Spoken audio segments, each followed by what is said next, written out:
Welcome to another episode of Cincinnati Bengals on Demand. I'm your host, Young Moore. We in the building once again. And man, week three was a tough loss. I ain't even gonna lie. That was the worst game I've ever seen in my life. In my life with my own two eyes. I've never seen nothing like that in my life. But I have to sit back and I have to reflect and just realize it's one game. Nobody said that this Cincinnati Bengals team without Joe Burrow was gonna go undefeated. We hoping we go 6-6. At best 7-5, and that's just one of the losses that we gotta add to it. So I'm here. I'm gonna break down what happened and what we saw, and it was crazy. But basically what happened was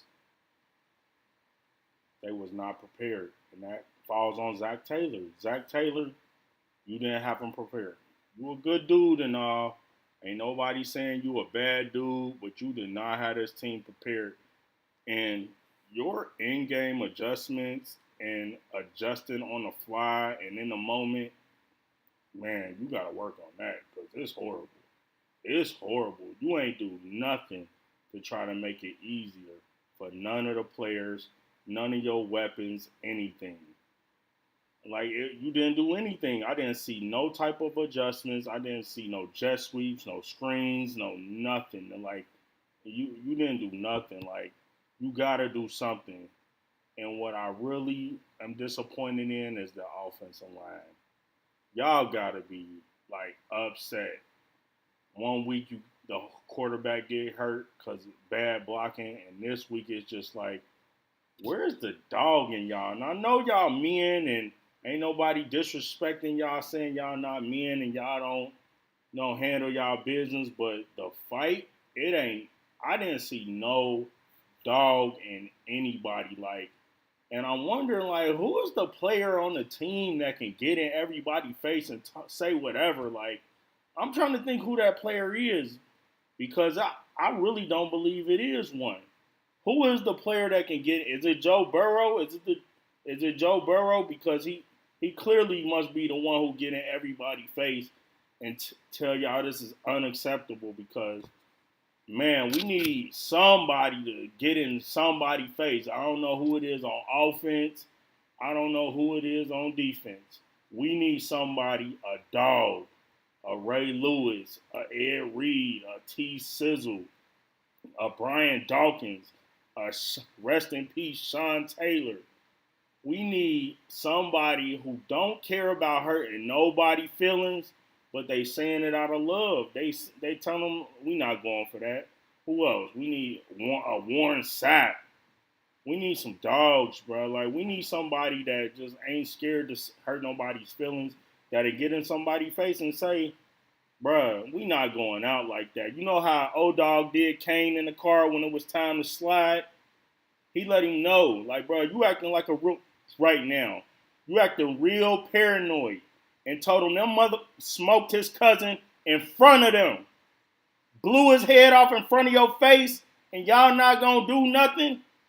He told him they acting like a little right now. Man, that he wasn't letting that shit ride. He was gonna go out there and smoke all them up. He ain't care who was out there. God damn it. And he told him, is you down? Who gonna get in the face and say some junk like that?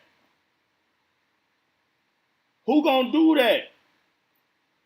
Or like in Above the Rim when they was in the car and they was joking and he told them, y'all motherfuckers finished? Y'all finished? You got to be soldiers, not clowns. Who gonna do that? We need somebody to step up and get in somebody's face.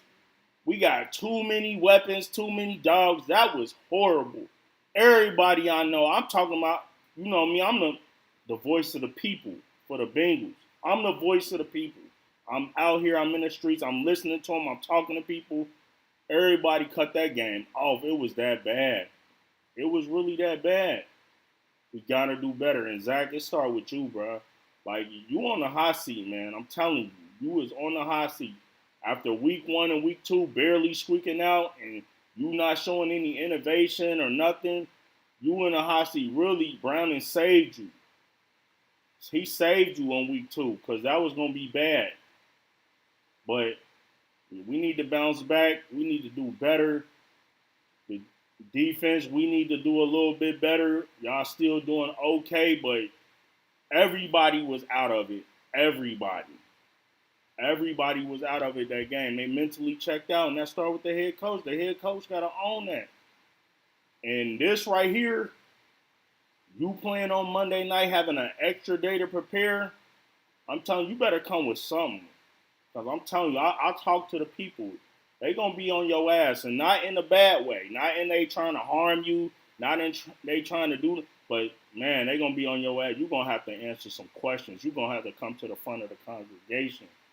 Because, man, we trying to see if you really are a good coach. They said you was this offensive guru. You came from Sean McVay, and you did that, and I can't tell right now. I can't. Where is the offensive schemes? I just don't see it, man. I don't see it. And another thing I could say, I watched your interview after the game, and the next day I watched your interview. You just too nice, bro. Like, you too nice. And I could see why. I'm not saying they don't respect you. They respect you as a man. They respect you a good guy. You probably do good stuff in the community. You are but I'm talking about they take on the mindset of their coach. And to me, you just seem too nice.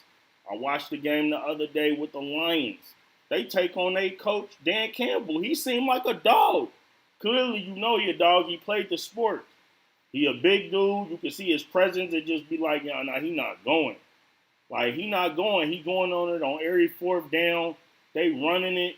They clowning. They not playing. Like, you got to get some dog in you, too. You got to get some dog in you. Because when the players see the coach got some dog in you, trust me, they going to go out and fight. They going to go out there and put that work in. And like I said, it's too many weapons. It's too many weapons for us to put out a showing like that, like 10 points. 10? That ain't nothing, bro. Like, I could have had my little nephew coach the game, and he would have did better than that. And he played Madden all day. He'll draw up some streams that he be doing on Madden. And clown. And clown with them weapons. With them weapons, yeah, he a clown. Another adjustment y'all definitely need to make. It's time to move Mitch Tinsley to the 3. I'm sorry to say this. I love Yoshi Vash. But you ain't did nothing all season. All season, I ain't said your name. And I like Yoshi Vash. I really do. You just need to take one step back. You need to be the wide receiver 4 for this season unless you just start clowning. But what Mitch Tinsley done shown us in the preseason and what he done shown us on that week 2 versus Jacksonville, how he came out, he might need to be the number 3. And we need to go with Chase Higgins and Mitch Tinsley.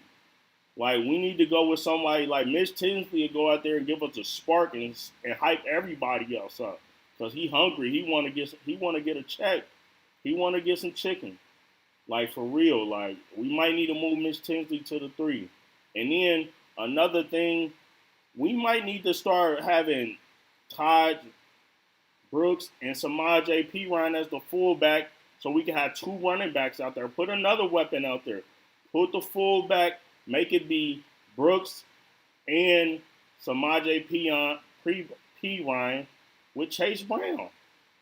Like, did y'all see that play that the Lions did where they pitched it to Amon St. Brown and then Amon St. Brown pitched it to Gibbs? Like, that's creative. I need to see some of that, Zach. Like, you need to put some more weapons out there because Samaj P. Ryan can catch out the backfield. Chase Brown can catch out the backfield. Todd Brooks can do what he do. You might have to put him as the H-back and then put Brown or P. Ryan as the fullback and then run splits with both the running backs. And then now you got to catch him back out of the backfield and you got another running back you can fake with the option. Like, we need to just do something different, bro. But what I seen, it ain't going to cut it, bro. I'm telling you, the fans, they not happy with what we saw. Y'all not happy with what y'all seen. I know y'all watch tape. I already did. But the good thing is it is only one game. And one game don't make or break a season. So y'all need to bounce back. And on this Monday Night Football, I need to see effort. I need to see heart. I need to see physicality. I need to see an effort to say, man, we finna dominate the man in front of us. Whoever that is, I don't care who it is. You need to dominate. Like, you need to, like, man, I'm beating my man. He not beating me. I'm beating him. Like, y'all need to do something because that was horrible, bro. Like, to watch. I had to cut the game off because I couldn't see y'all getting embarrassed like that. And I'm a fan, like, of the Bengals. Like we definitely need to do a better job. I already know y'all gonna get to it this week, but Zach Taylor, if you don't get to it this week, you will definitely be coming to the front of the congregation, and the people will definitely have something to say. And I'm the voice of the people, so I know they gonna be on your ass, and not in a bad way. Ain't nobody trying to hurt you. Ain't nobody trying to do nothing to you. They gonna be needing some questions answered because that wasn't it. But when we play Denver, I'm telling y'all, if we don't see something, a spark, heart, effort, physicality, Zach Taylor, you're going to have some answers to do. You definitely is. But that's another episode of Cincinnati Bengals On Demand. I'm your host, Young Moore. I'm going to shout out them sponsors. Y'all already know we got Next Level Fitness, the best fitness gym in Cincinnati, Ohio. Go up there, holler at them there, get you a membership, get you on point. One of the biggest gyms in Cincinnati. We have another sponsor, Johnny Spot Concierge, the best event planning company in Cincinnati. We got another sponsor, Kiki's Publishing. Holler at Keys Publishing for your children's books. I know we got to support the kids and make sure they reading, getting all their fundamentals correct. But like I said, once again, I'm your host, Young Moore, and we out.